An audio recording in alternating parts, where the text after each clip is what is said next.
que será que está acontecendo hoje?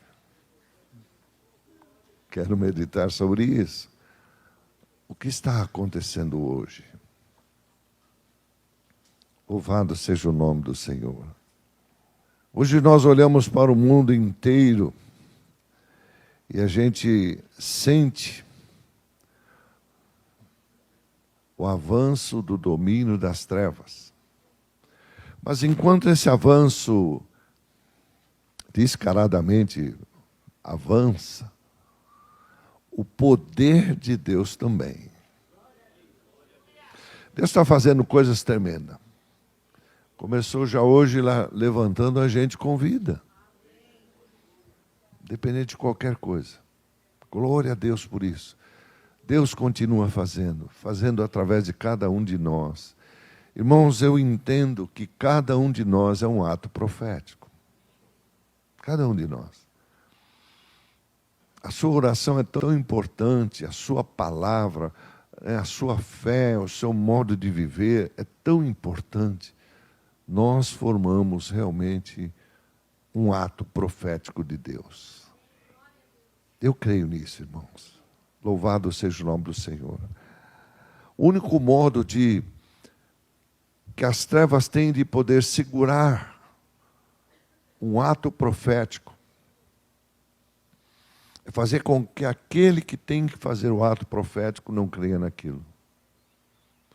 Mas quando ele diz assim, tudo é possível que crê, a Bíblia está completa, do começo ao fim, de atos proféticos.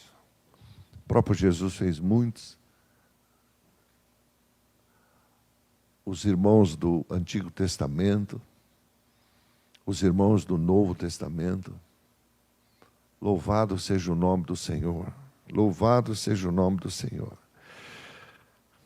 O mundo caminha realmente para o domínio das trevas. Vários são os segmentos dele. Parece que muitas vezes as pessoas se parecem impotentes. Parece que o mal resiste. Por isso que a Bíblia disse assim, profetiza, fale, haja a altura do que você está crendo e do que você está profetizando. Louvado seja o nome do Senhor Jesus. A gente coloca e vê muitas cidades, nações, estão sendo dominadas por ações das trevas.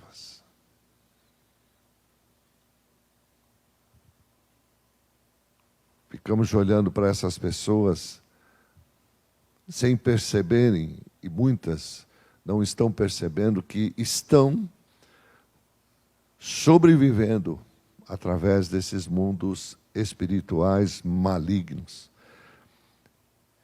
passando a ter o mesmo pensamento que o mundo quer. E muitas vezes nós, sem percebermos, estamos assolados por ele. Se pudéssemos, como no tempo do livro de Atos dos Apóstolos, quando estava sendo elaborado e escrito, e as pessoas estavam na igreja, partindo o pão todos os dias, nas suas casas, havia um constante mover da palavra de Deus. Mas hoje nós passamos muito mais tempo com o mundo do que com as coisas de Deus. Poucos momentos, poucas coisas. É muito pouco, irmãos. É muito pouco. Talvez a gente possa fazer uma pergunta, o que eu vou fazer? O que eu tenho que fazer? O livro de Lucas dá uma regra geral nas Escrituras para esses dias. Ele diz assim, vigia e ora. Está registrado lá em Lucas 21, 36.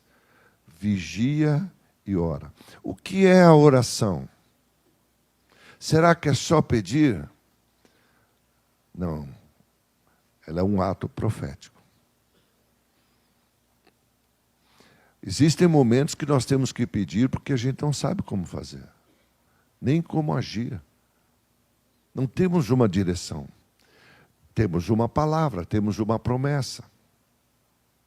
Então eu quero que você entenda o seguinte: uma promessa de Deus é uma vontade.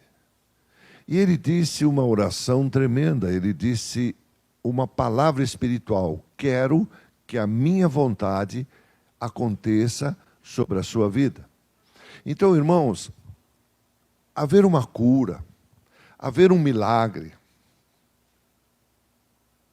isso é a vontade de Deus. Amém? Deus disse que os milagres, os sinais iriam acompanhar quem cresce. Então, aquele que crê está indo na frente, abrindo o caminho. Como é que ele está abrindo o caminho? Com o que ele crê, com o que ele prega, com o que ele fala, com o que ele manda na frente. E o que vem vindo atrás? Os sinais. A Bíblia nunca disse assim: olhe, caminhe olhando para trás os sinais. Não. Diz: segue em frente. Deixe os sinais acompanharem. O inimigo sabe disso, irmãos. As trevas sabem disso. Há uma lei estabelecida no mundo espiritual. E muitas vezes o inimigo tira proveito dessa lei para abençoar o povo dele, e o povo dele diz que está sendo abençoado. Mas é uma lei espiritual que Deus fez. Deus determinou. Então você vai abrindo por palavras, por sinais proféticos, seja o que for. Uma oração eu entendo que é um sinal profético. Ele diz assim: tudo será possível ao que crê. É uma lei.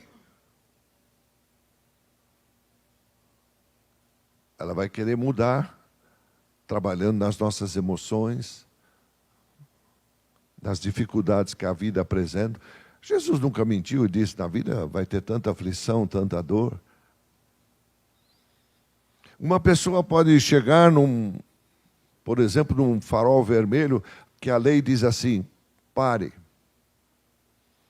Ela diz: não vou parar, dá para passar, não tem radar, não tem guarda. Um dia pode as consequências acontecerem, porque está quebrando uma lei. Mesmo que não houve punição, mas quebrou uma lei. A mesma coisa é o mundo espiritual, irmãos. O inimigo fica: não, faz, vai, é isso. Até que você chega e fala: não, espera um pouco, não é isso, não. Está errado. Não vou fazer dessa maneira. Eu vou fazer como Deus está falando para fazer. Mas a minha vontade é... Não, negue-se a si mesmo. Há momentos que nós vamos ter que negar-se a si mesmo. É difícil? É difícil. Dói, dói. Machuca, machuca. Mas tem que fazer. Eu quero que você pense comigo uma igreja do Senhor Jesus, cheia do Espírito Santo, crendo no poder de Deus e não olhando, deixa o mal vai crescer mesmo. Mas você vai espalhando a luz, você vai espalhando a palavra e deixa, porque os sinais vão acompanhar quem crer. Quem ficar olhando para os sinais, irmãos, preste atenção nisso. A Bíblia diz assim: você pôs a mão no arado, você não olha para trás. Então, o que significa eu pôr a mão no arado? Ora, se eu orei, está de acordo com a vontade de Deus. Ele disse: quero que cumpra a minha vontade na sua vida. Nós não estamos fora disso, irmãos. Eu vou para frente e deixo os sinais seguirem. Você pode crer nisso? Ele disse: vigia e ora. Sabe, o Espírito Santo ele tem falado às igrejas, e ele está dando algumas orientações. Algumas são simbólicas. Se você pegar, por exemplo, o livro de Apocalipse, tantas coisas tem ali, de revelações. A revelação ao povo de Deus sobre os fins do tempo. Quando ele diz assim, eu vou trazer revelações, ele não está trazendo só revelações da palavra, mas ele está trazendo revelações de fatos. Fatos que seriam revelados para frente. Deus está revelando. O tempo está chegando. Aleluia. Mas uma coisa ele disse: se você crer, tudo será possível. É aí que eu tenho que tomar um cuidado, irmãos. Porque a Bíblia diz assim, sonda você mesmo. O que você crê? Muitas vezes nós estamos crendo e não crendo. Porque estamos crendo, porque estamos orando, mas os nossos olhos estão vendo uma situação diferente. Ora, você está chamando, como diz no livro de Hebreus, coisas que não são para serem. Então, nós podemos profetizar por atos proféticos, pelo profeta, por homens de Deus. Também podemos fazer atos pelo Espírito Santo e podemos fazer pela fé. Vamos pegar uma passagem da Bíblia que diz que a mulher estava com um problema lá do fluxo de sangue. O que ela começou a dizer? Eu vou até ele. Aquilo é um ato profético. Ela começou a falar, eu vou até ele. Eu já sei onde eu vou pegar. Eu vou tocar nele e vou ser curado. O que é isso? Ato profético. Ele olha para a mulher e diz assim, mulher, tua fé te salvou. Ele não disse, olha, a virtude saiu dele. Mas ele disse, essa virtude saiu de mim por causa da tua fé. Você começou a crer naquilo que realmente você queria. Você entende o que Deus colocou na minha mão e na tua mão? E que nós podemos mudar um bairro, uma casa, uma cidade, uma nação. Uau! Por uma oração. Orando e crendo. Orando e crendo. Louvado seja o nome do Senhor. O Espírito Santo está trazendo à nossa memória, ao nosso coração, os atos proféticos narrados nas Escrituras Sagradas. Não vou falar sobre eles hoje. Mas ele traz um diagnóstico da nossa situação. Ele está mostrando que, além da multiplicação da iniquidade no mundo, houve um longo período em que a igreja baixou a guarda.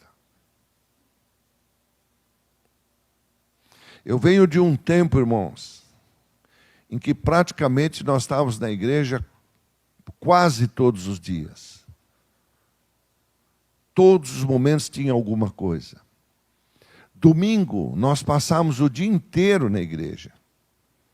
Porque de manhã nós tínhamos a escola dominical.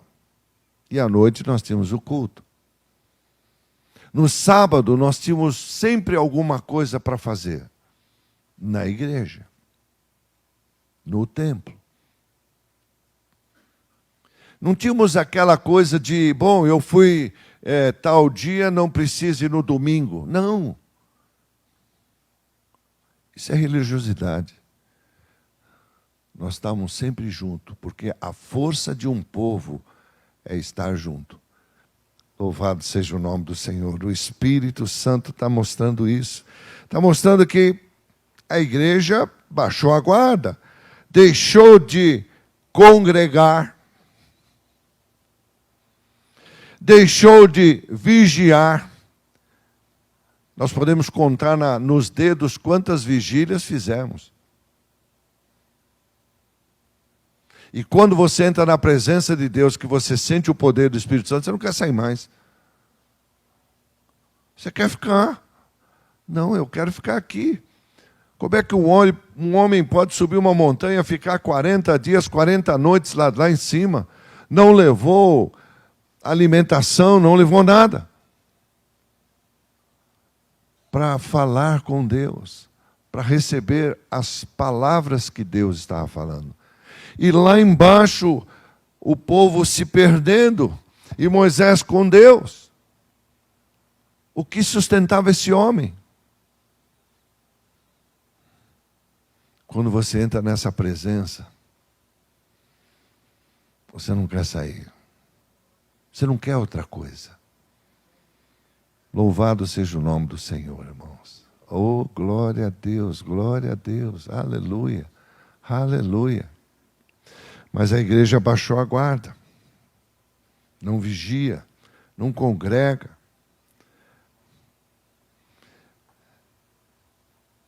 Não resiste à operação do erro. Muitas vezes o aceita, sem dificuldade nenhuma. Deixa de orar, deixa de interceder. A igreja intercedia, a igreja, quando eu falo, não estou falando de uma igreja local, estou falando da igreja do Senhor Jesus nessa terra. Era uma igreja que intercedia, que orava, que chamava coisas que não são para serem, que chamava movimentos proféticos, que chamava missionários, missões. Ela enviou missionários. Mas com os problemas que apareceram, Satanás apertou tudo e eles foram deixados para trás. Foram largados onde estavam. Porque não eram conhecidos da igreja. Mas eles foram enviados por ela. O resultado dessa omissão, esse buraco que aconteceu, e eu não estou falando de pandemia, irmãos. Pandemia, desculpa, para o novo tempo que começou, onde a igreja deveria se levantar com poder e autoridade. É a força de um povo, é estar unido, focado numa única coisa. Ele disse, um só Senhor, uma só fé, um só pastor. Ele não está falando de homens, ele está falando de Jesus. Jesus. Eu leio passagens assim, como aqueles jovens que foram jogados na fornalha, brincaram com o que eles criam, pegaram as vestes deles, sacerdotais, vestiram neles e amarraram ele. Jogue-os lá dentro. A Bíblia diz que antes que eles tocassem o chão, já estavam soltos.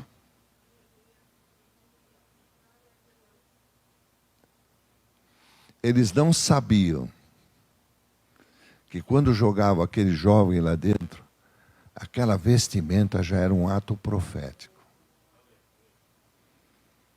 Por que o ato profético precisa? Que eu creia. Eu não posso orar e olhar uma situação e dizer, mas não, eu tenho que crer e ficar no que orou. Sabe, você tem que entrar nessa dimensão espiritual que o Espírito Santo te leva e que muda as suas coisas. Você tem que olhar para o teu exame médico e falar, meu Deus, esse exame está ruim, não está legal, esse exame vai mudar. Por quê? Porque o meu corpo vai mudar. E quando eu fizer novos exames, ele vai trazer uma nova resposta. Eu não vou pôr a mão em cima do exame e falar, exame muda. Isso não é profético. Eu vou pôr a mão sobre mim mesmo e falar assim, corpo, muda. E vou mudar meus atos, vou mudar meu modo de pensar, vou mudar minhas intenções. Ele disse assim, eu quero que você mude, eu quero que você experimente qual é a minha boa, agradável e perfeita vontade. Mas para isso acontecer, eu preciso mudar o meu modo de entender as coisas. E a primeira coisa que eu tenho que vencer é a preguiça. Ele é um espírito maldito. Segura o camarada. Não, eu já fiz, eu já fui. Não, irmãos, não é assim que faz.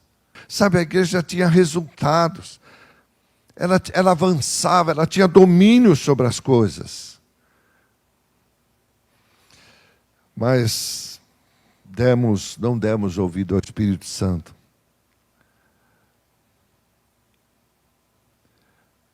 O livro de Apocalipse está lotado dizendo assim: ouça o que o Espírito diz à igreja.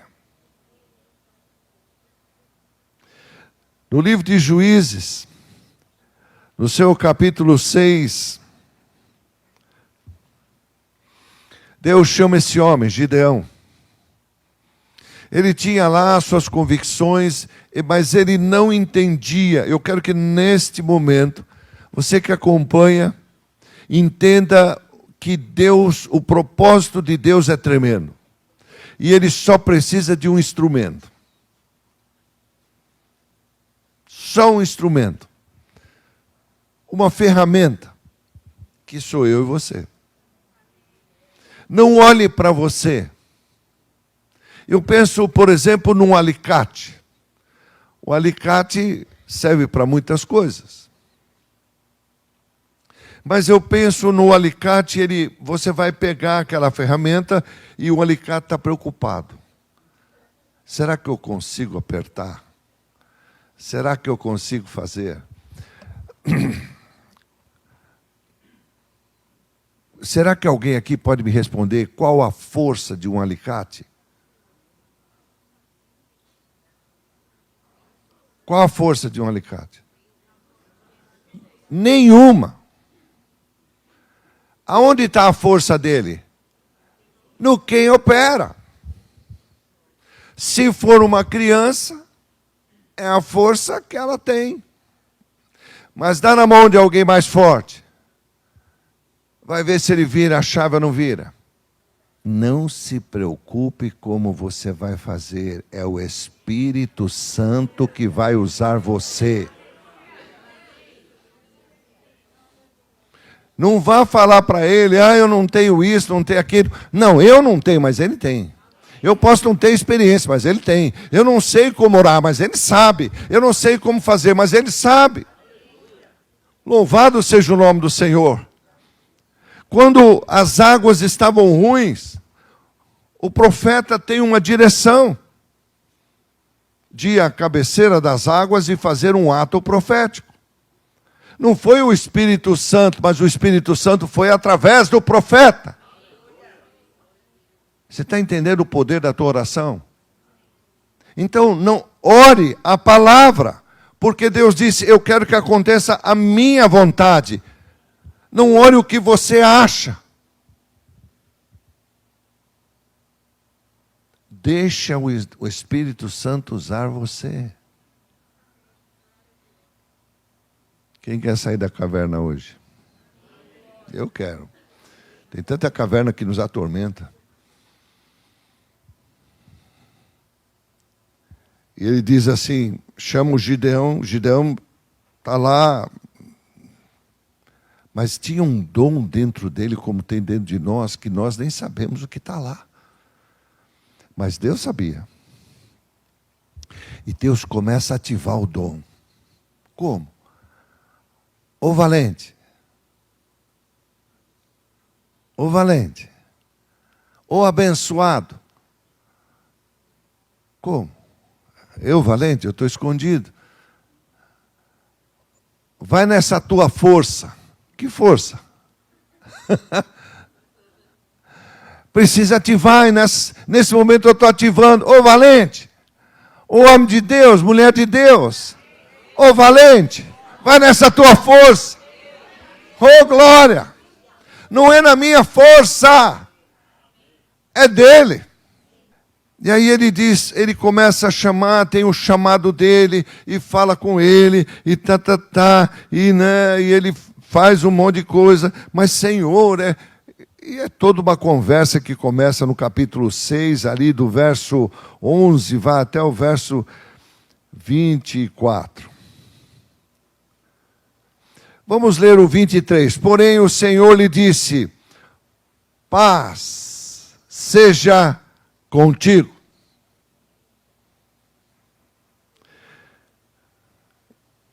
Não temas. Hoje ele está falando conosco: paz seja com você. Não temas. Não tenha medo. Você não vai morrer. Eita delícia. Glória a Deus. Ainda.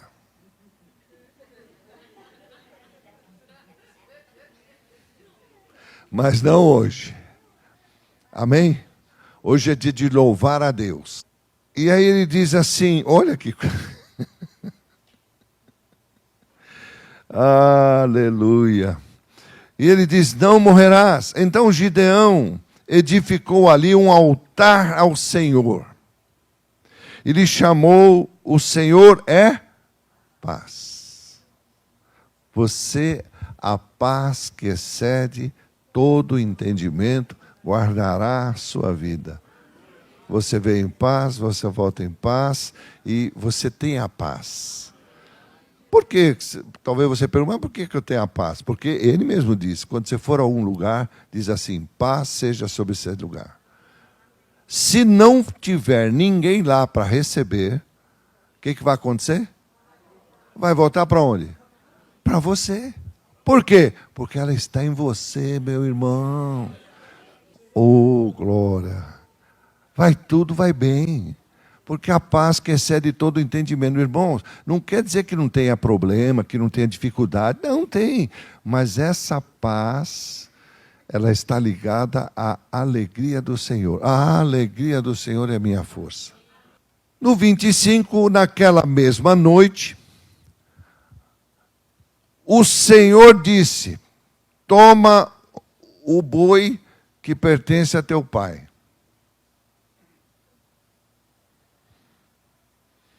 A saber, o segundo boi de 7 anos, derruba o altar dele, que é do Baal,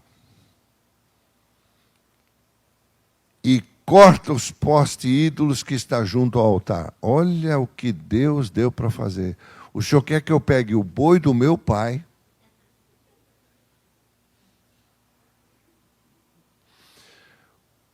derruba o altar que é do meu pai, e o senhor quer que corte os postes ídolos? Por que será que Deus falou isso?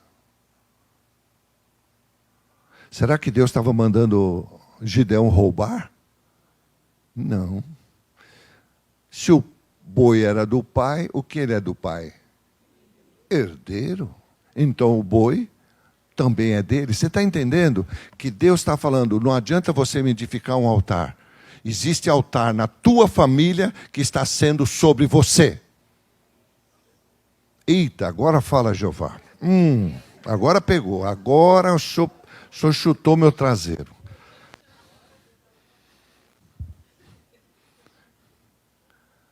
Mas por quê? Porque ele morava ali. Ele morava junto com o pai. Ele morava na mesma casa. E tinha um altar lá. Ah, mas nossa, eu não tenho nada a ver com isso, não é meu, é do meu pai. Mas você não mora lá? Então você está debaixo daquele altar também. Vai lá e quebra ele. Ui, hoje vai ser bom. Eita Deus, hoje vai ser bom. Hoje vai ser uma brigaiada que não vai ser mole. Eita, fala Deus. Você está debaixo daquele altar, é pagão. Falou, você está me levantando um altar, eu aceito. Mas aquele outro tem que sair dali. Para o que eu quero fazer. Você está entendendo que o Senhor estava falando? Você tem que quebrar essas maldições. Você tem que sair debaixo dessas maldições. Vai lá e faz isso. E edifica ao Senhor teu Deus, o quê? Um altar no cimo deste baluarte em camadas de pedra, e toma o segundo boi, e oferecerás em holocausto com a lenha. Não, peraí, Senhor. Vamos voltar aqui. O negócio aqui está complicado para o Gideão. No verso 24, ele diz: Gideão edificou ali um altar ao Senhor e chamou altar de paz. Deus está dizendo assim: bonito, gostei. Gostei do teu louvor, gostei de ser. Olha, você foi hoje congregar, que beleza. Será que você vem nos próximos?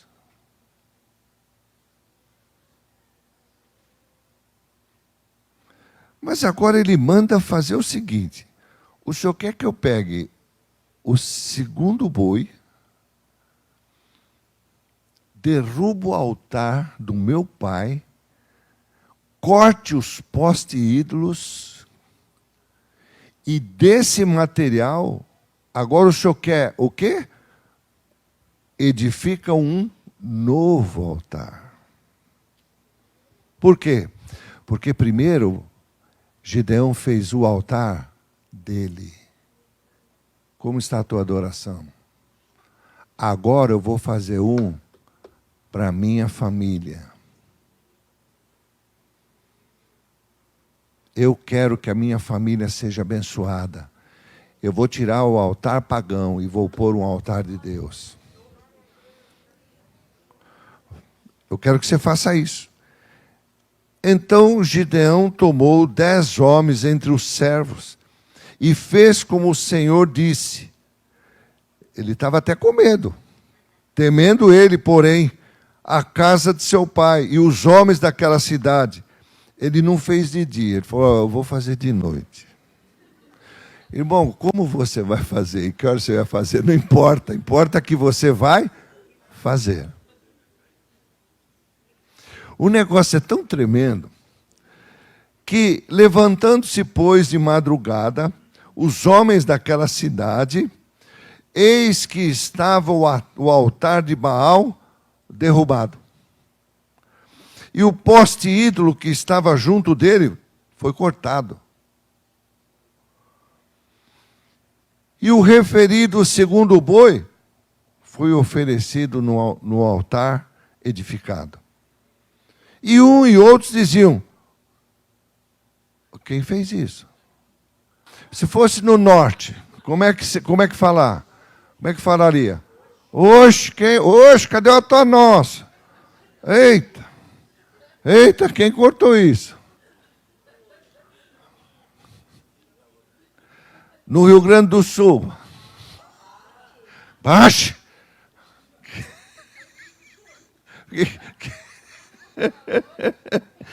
Quem fez isso? E perguntaram, e começaram a perguntar. Chegaram nele. Foi o Gideão, o filho do Jorge. Não, do Jorge não, do Joás.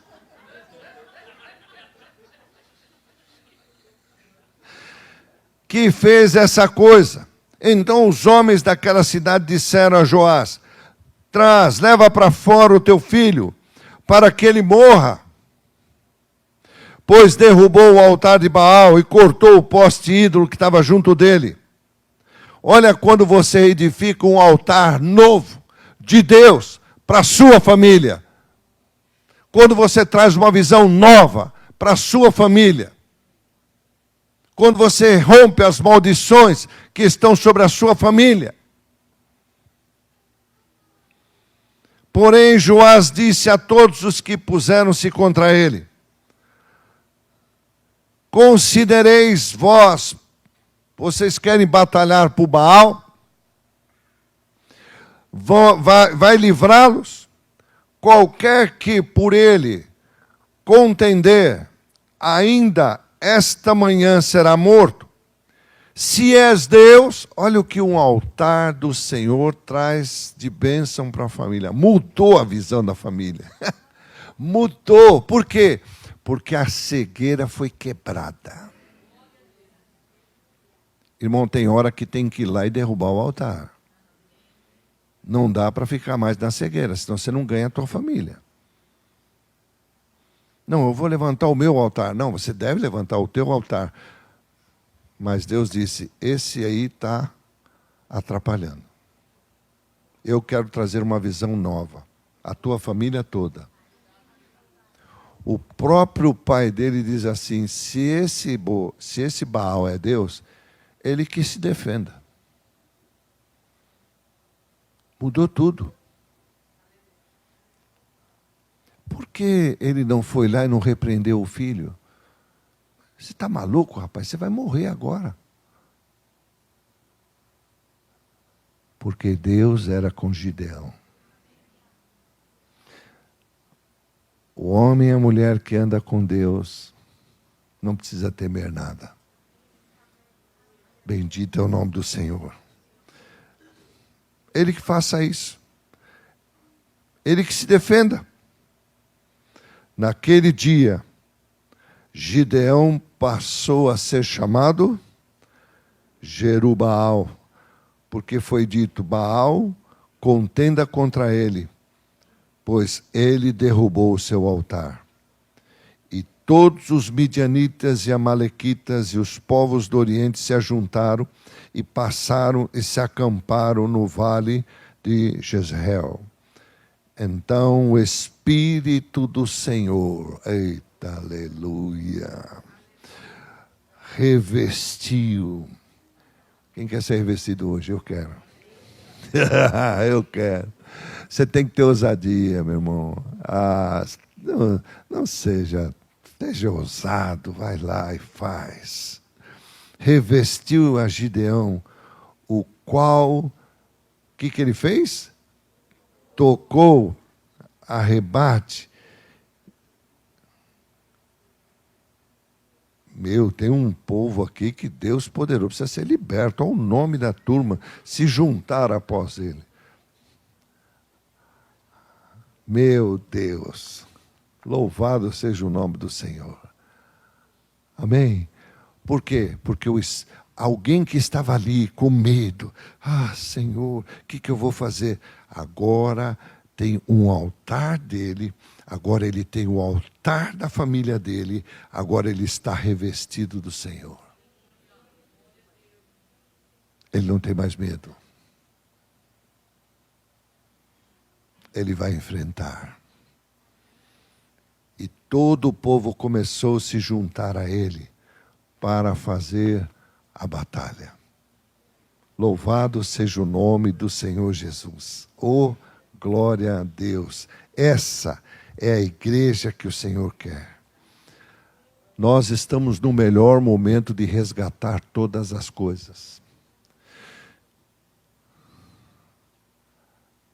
O povo lá com Gideão era roubado, roubavam suas plantações, roubavam suas coisas. Quantas coisas estão sendo roubadas descaradamente?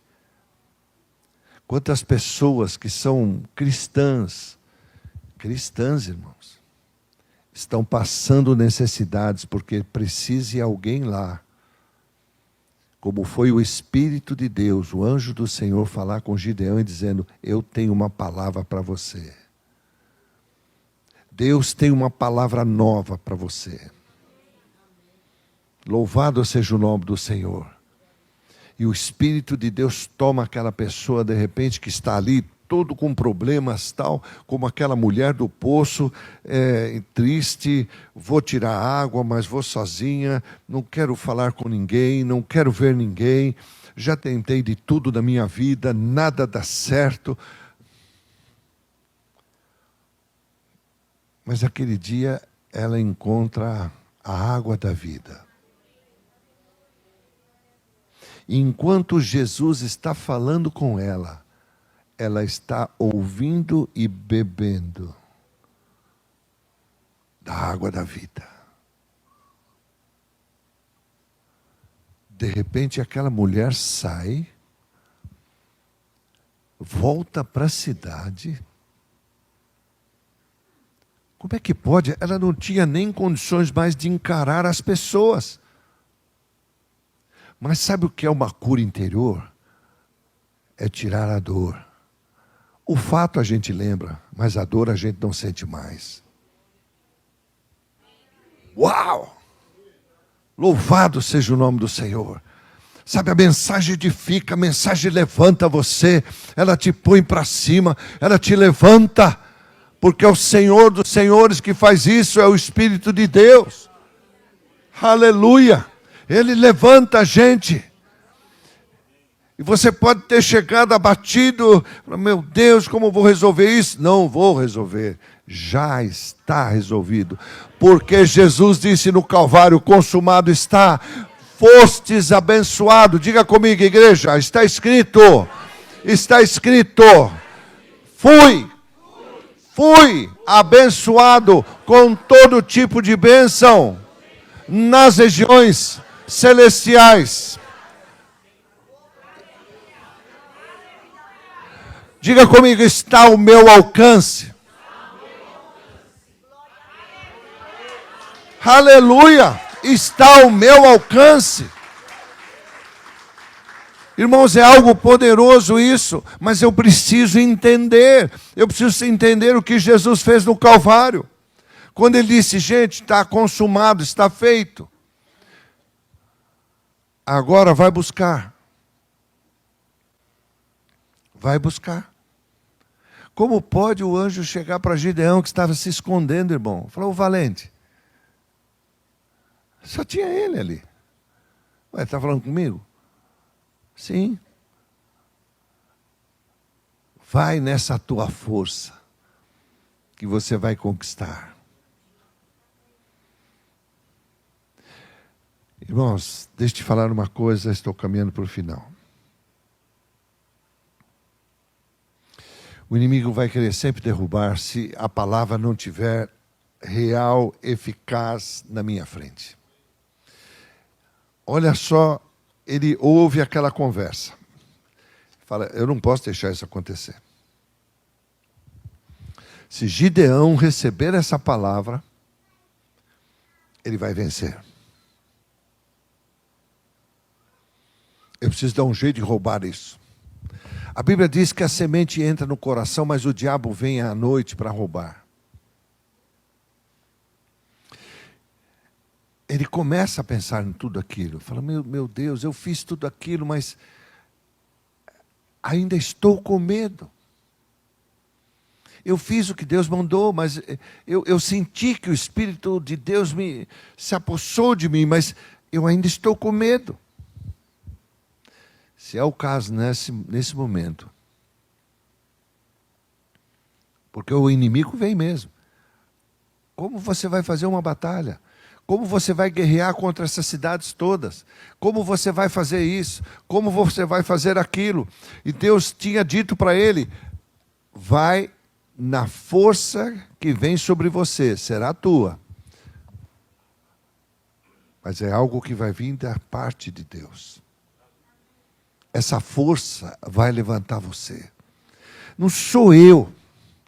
Lembra-se do alicate. O alicate não tem força.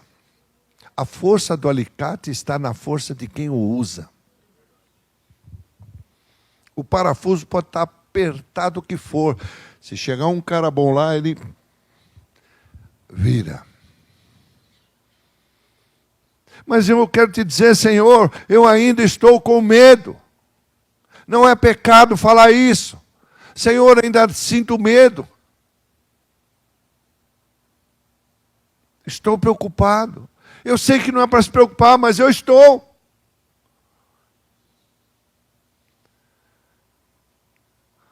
O Senhor precisa me ajudar.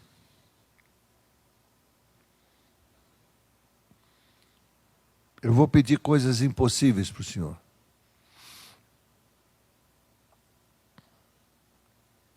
Vou pegar uma lã de ovelha, vou pôr no relento. Se amanhã ela estiver seca, só em volta úmido, então ele começa, você entende que o inimigo começa a te dar um pensamento para você crer nele, porque tudo é por crer. Igreja, entende isso, em nome de Jesus. É tudo por crer. Se você crer na coisa errada, vai acontecer. Deus falou, tá bem. Talvez ele chegaria confiante e dizer, eu sei, eu vivi um momento tremendo, né? É como a gente vive de congresso. Ai, foi um congresso tremendo, uma unção. E daí? O que mudou isso na tua vida? O que vai ser daqui para frente? Ai, aquele seminário foi tremendo, a aula foi tremenda, mas o que mudou na tua vida? E ele vai até lá o Alain que ele deixou. Eu vou encontrar uma olhada. Ela estava seca. E em volta tudo molhado. E ela sequinha.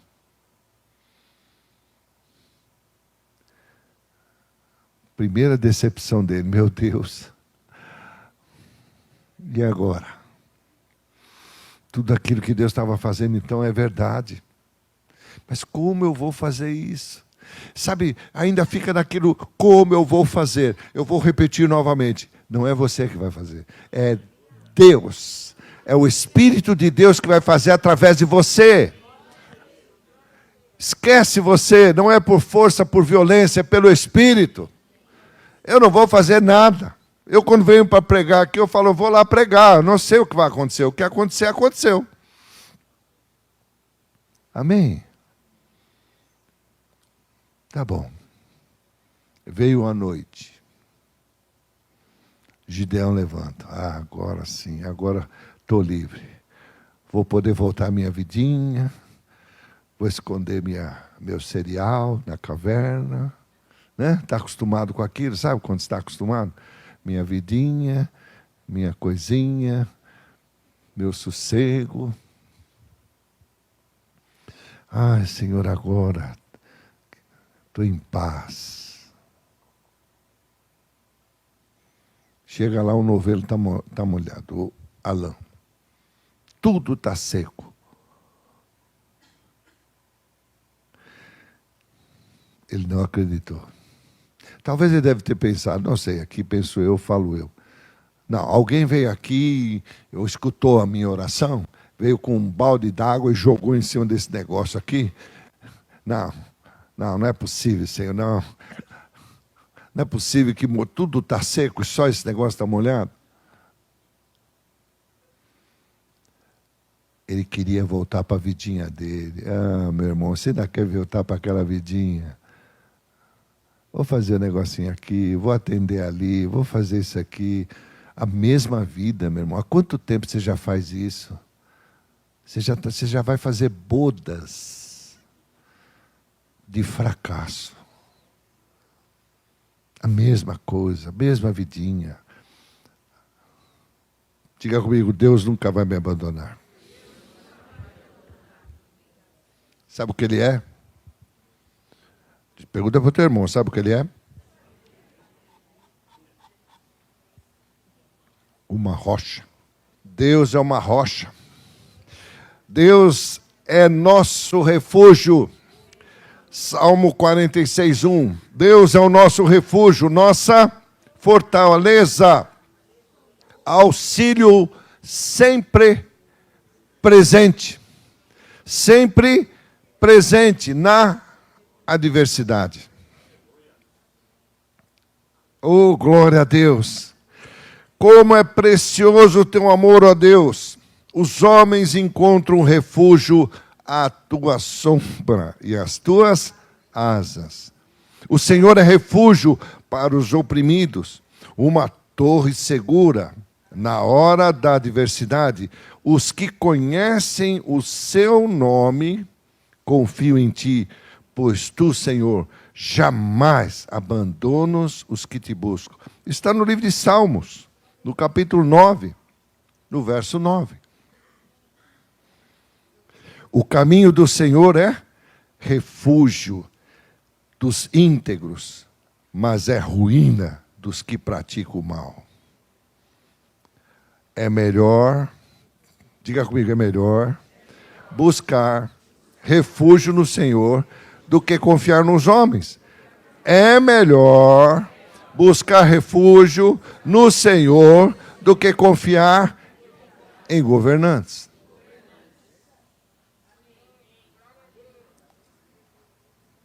É melhor. Salmo 71, 3. Peço-te que sejas a minha rocha e o meu refúgio, para onde eu sempre possa ir. Dá ordem para que me libertem, pois és a minha rocha e a minha fortaleza. Dá ordem para que nos liberte. Quantos documentos estão amarrados, irmãos? Quantas coisas estão amarradas? Quantos projetos estão amarrados? Quantas coisas estão amarradas? Talvez está faltando levantar o teu altar no teu coração e edificar um novo altar para toda a casa. Não diz que ele foi evangelizar um por um. Diz que ele mudou o altar. Mudou o altar, muda o principado. Você crê nisso? Você pode receber isso?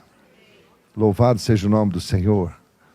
Levanta para o que Deus tem para você. Você pode crer nisso? Pai, toda a honra, toda a glória a Ti. É a palavra que eu vim entregar. Tu és o nosso rochedo, a nossa força. Oh, lugar forte, Senhor. A minha força, Senhor. Eu canto louvores. Tu és Deus. O meu alto refúgio. O Deus que me ama. Aleluia. Bendito seja o Teu nome, Senhor. Toda a honra, toda a glória a Ti. Santo, santo, santo é o Teu nome. Te agradeço, Pai, por esse momento, por essa honra, por esse privilégio de poder estar no templo, te louvando, te adorando, cantando louvores para Ti, encher a minha vida, transformar o meu coração. Em nome de Jesus. Amém, Senhor.